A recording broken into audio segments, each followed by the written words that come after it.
Mr. Lahr?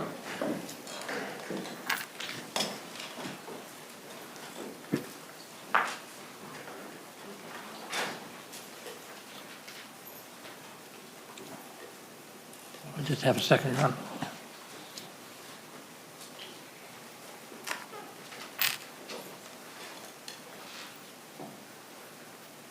Morning. Ladies and gentlemen, I want to thank you for the attention that you've paid to this case in the last week, because as I had talked about before, this case is very important to a number of people. Of course, as you recognize, it is important to Mr. Nelson, but it's also very important for the people of the state of Florida. And when I talk about the state of Florida, I don't mean the people sitting over there. I mean it's to our government and the people of the state of Florida. Those who have trusted you all with the decision of deciding whether Mr. Nelson is guilty or not guilty. As I started my conversation earlier, our Constitution is something that, in the Bill of Rights, stated that we will be trying our citizens before the government can seek any penalties, the utmost penalties. He has to be tried by a fair and impartial jury. And as a justice recently in the United States Supreme Court talked about, he said, aside from voting, serving on a jury is one of the most important duties that a citizen can do, because by doing that particular duty, what it does is it allows for us to remain free. I mean, we are the beacon in the world for justice, where everyone is presumed innocent until and unless the state proves them guilty beyond a reasonable doubt. Now, you can figure that what I'm probably going to be talking about most is count one, but of course you're going to have to listen to all of the discussions about the other charges and make your decisions on those. What I would tell you is the state, again, they have to prove the case beyond all reasonable doubt, and what they also have to do is be able to prove every element in a particular charge. Now, I want to start with premeditated murder because that was the one that the state seemed to focus on initially. Premeditated murder, of course, as we talked about a lot in jury selection, is where somebody thinks about killing someone, actually takes the plans to do it, takes all the steps in order to do it, and then actually kills the person. And so how does the state prove that? Well, they try to say, well, this is what his intent was. From what you've heard, there was no intent to kill Mrs. Fulford by Mr. Nelson. He as much told you on the stand yesterday, it was not my intent to kill her. It was never in my mind at all. I mean, if you're looking back at the whole Walmart video and what he bought, there's nothing in there to suggest that he was planning to commit a murder when he was getting those things together. I mean, zip ties don't really lead to a murder, and duct tape and a knife. Those are things that can be used for a lot of different purposes. But there was nothing indicating in that purchases that he was intending to kill anybody at that point. And so as you're looking at the evidence, you also notice there was no plan about escape. There was no plan about any kind of situation where he could do it in any kind of secretive manner. There was nothing about disposing of the body, getting certain things to do that. It was just basically just that he had made a plan that he was going to try to get some money. And so that was not premeditated murder, starting from that point. Then we get to the point where he has gone over to the field. And when he talked about getting rid of, the state would have you believe that when he talks about getting rid of, he means killing. And that isn't the case. That's not what he said to the police when they talked to him. That's not what he told you here. His intent was, because she was there and he really needed to put some distance between him and any issues he might have, he decided, I take her to an isolated place. I can't take her down and drop her off at the police station, I think is what he told the police. He can't just drop her off on the street because that doesn't give him any of the time to leave. So he takes her to a field that he believes that she's not going to be able to readily escape from. Although, if you recall in this conversation, he seemed to suggest that he took it in the field where he thought somebody would find her in a relatively short time. So as he's doing that, she starts to get very loud. And as she's getting very loud about that, he starts at that point to get worried about her being making enough noise where he is discovered. And so that's why he put the tape on. But again, at that point, he still hadn't made any decision about killing her. You know, again, premeditation requires a thought process. You have to think about how you're going to do it, and you actually take the steps to do it. In this particular case, what he has done is he's trying to think, because at this point, he doesn't really know what he's going to do. He's confused because everything, he's supposed to be very simple, something very simply done, and in, out, and gone. But it unfortunately didn't happen that way. So he's starting to think. Now, he's saying, well, what do I do? She starts to make noise, and at that point, he starts to get upset, irrational. I mean, you've heard the fact that he was on psych meds and that when he was in Miami, they were doing psychiatric evaluations of him. So he has all these things going, and it just, at that point, she eventually makes enough noise where he stabs her.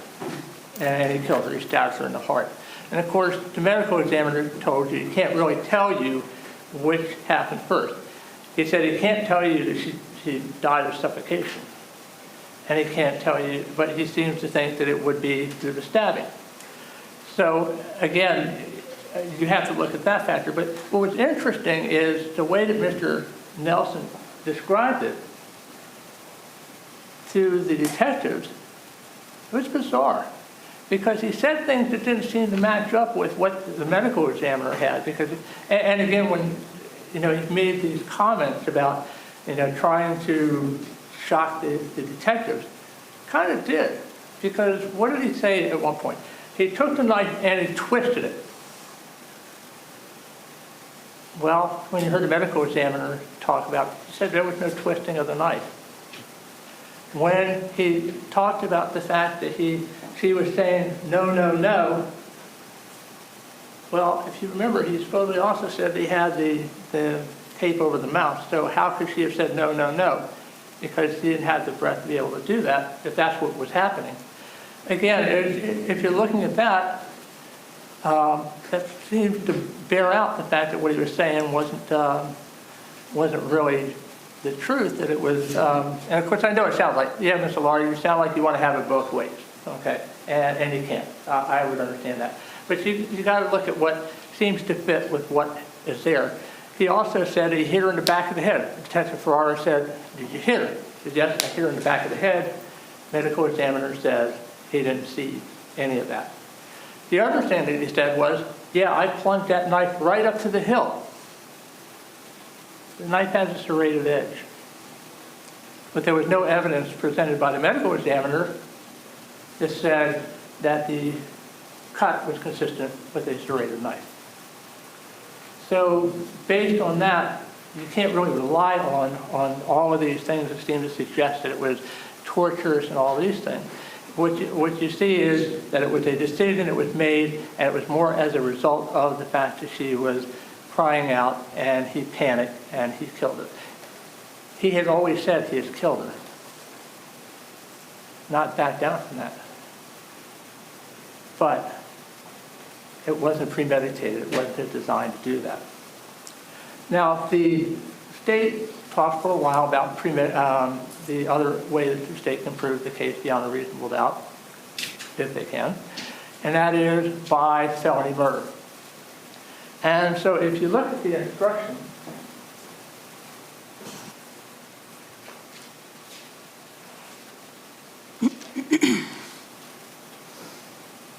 it says, and I probably should have highlighted this, but if you're looking at it, it says that he's dead, and while engaged in the commission of kidnapping with the intent to inflict bodily harm, carjacking, or robbery. Okay, so the state said very clearly kidnapping is something that they have proven. However, kidnapping is not what the charges. It's kidnapping with the intent to terrorize or commit bodily harm. And the instruction is that you will see here says kidnapping. The state must prove 3 elements beyond a reasonable doubt. That's got else forcibly, either by threat to fine, abducted, or imprisoned death or culprit against the will. And then she had no lawful authority to do so. And the important one, and again, when I talked at the beginning, I said the state has to prove the case beyond all reasonable doubt, but they have to prove all of the elements. If they don't prove any one of these, then you can only return a verdict. You can't find that as a basis for the felony murder charge. Okay. So here you have intent to inflict bodily harm. There's nowhere in the testimony that was ever his intent. Now, it may have been a result, but then again, intent is the thought process that you actually go to do that. When he found her in the comforter, it was not his intent at that point to terrorize her. It was not that intent to commit bodily harm. What he wanted to do was take her along and make sure that she didn't escape and then cause him a problem. There is a lesser called false imprisonment. And it says, to prove the crime of false imprisonment, the state must prove the following 2 elements beyond a reasonable doubt. And again, the first 2 elements are very similar to the kidnapping, except the fact they are the same. This is what he really should be guilty of, false imprisonment. Because again, the third part, as we talked about a moment ago, there was no intent to inflict the bodily harm. That was never a thought process on his part. And there was no intent to terrorize her. There was no evidence. Again, the state cannot speculate as to why things occur the way they do. I'm sorry, let me restart that. They can't, this isn't based on speculation. The state has to prove this case beyond a reasonable doubt by facts and nothing else.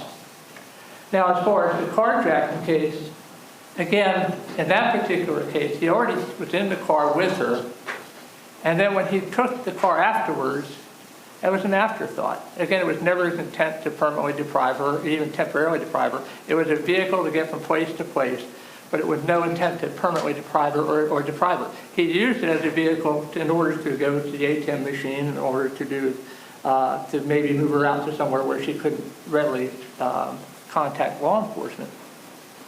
But again, there was nothing in the testimony from there. And again, in the beginning, I told you, everything that you're going to make a decision on is going to have to come from here.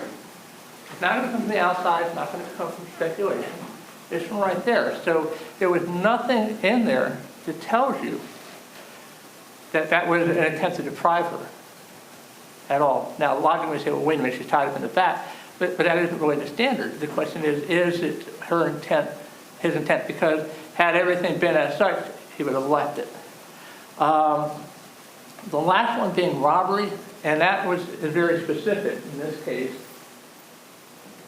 And it's about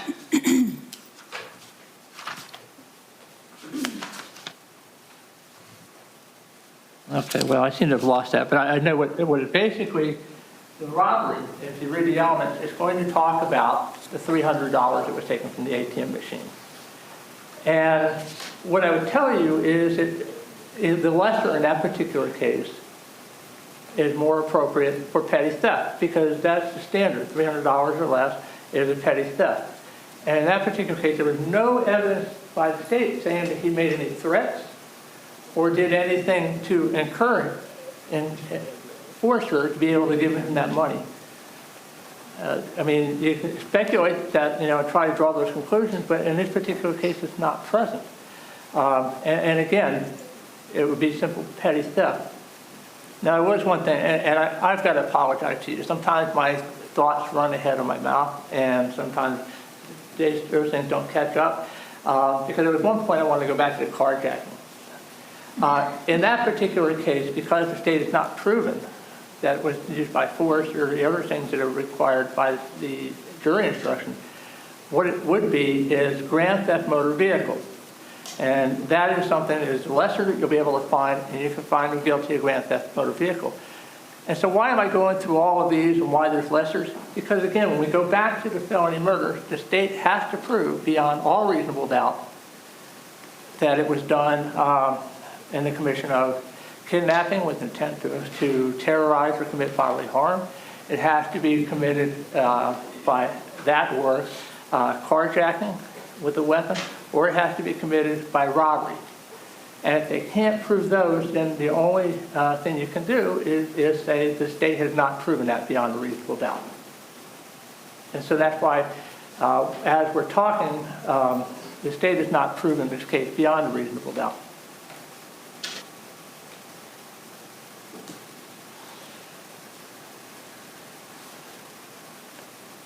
Our Constitution is a wonderful document.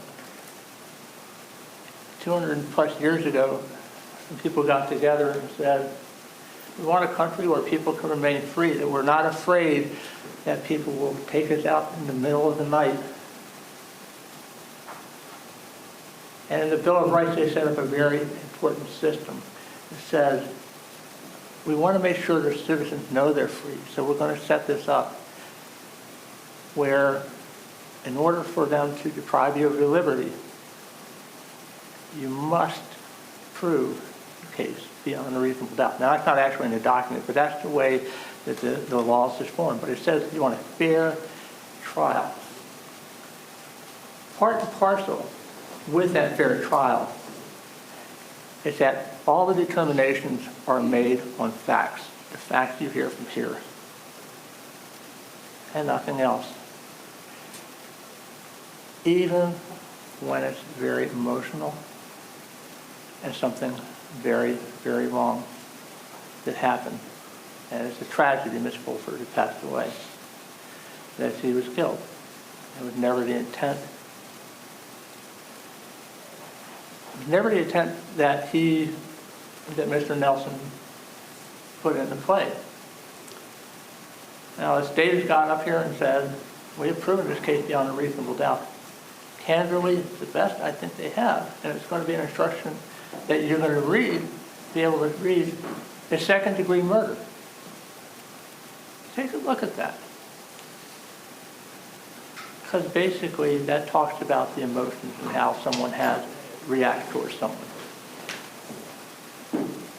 Again, we are a nation of laws, and it's what we agree to do. What I would ask you to do is to go back when you make your discussions, have your discussions, and go over the points that I brought forth to you. Talk about them. Now, I've looked over from time to time, and I noticed y'all looking over at us from time to time. And I've noticed you've been very attentive. As a citizen, I appreciate that. And that as you're paying attention, you're writing notes, and that you're taking into account what you're hearing and making a decision. And so what I would ask you to do is to just talk not only what I brought up, but what reasonable doubts you might have. Discuss that among yourself, because again, the decision has to be one of all. And because that decision is so important, because our government requires it of the citizen, I know that you all do this in very good faith in what our founding fathers set forth. Thank you.